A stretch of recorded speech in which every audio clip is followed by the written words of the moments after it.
Informasi selanjutnya, Saudara. Badan Meteorologi, Klimatologi, dan Geofisika wilayah 4 Makassar meminta warga untuk tetap waspada atas potensi cuaca buruk di Sulawesi Selatan.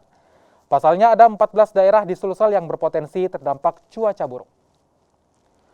Peringatan dini cuaca buruk dikeluarkan BMKG sejak 20 Februari hingga 23 Februari 2022. Selain hujan dengan intensitas tinggi, gelombang tinggi juga berpotensi terjadi di wilayah tersebut.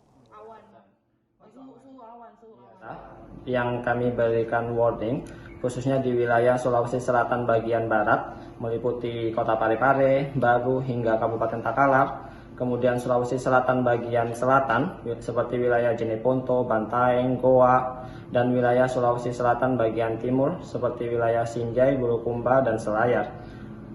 Kami pantau penyebab dari potensi cuaca ekstrim tersebut antara lain karena aktifnya Madden-Julian Oscillation yang saat ini berada di kuadran ketiga dan bergerak menuju kuadran 4 dan 5. Kemudian selain itu terjadi pertemuan angin di Selat Makassar serta suhu muka laut di wilayah perairan sekitar Sulawesi Selatan bernilai positif. Ya, jadi kami himbau masyarakat maupun pengguna transportasi darat, laut maupun udara untuk waspada dan berhati-hati terhadap potensi bencana hidrometeorologi seperti banjir, genangan, tanah longsor maupun gelombang tinggi.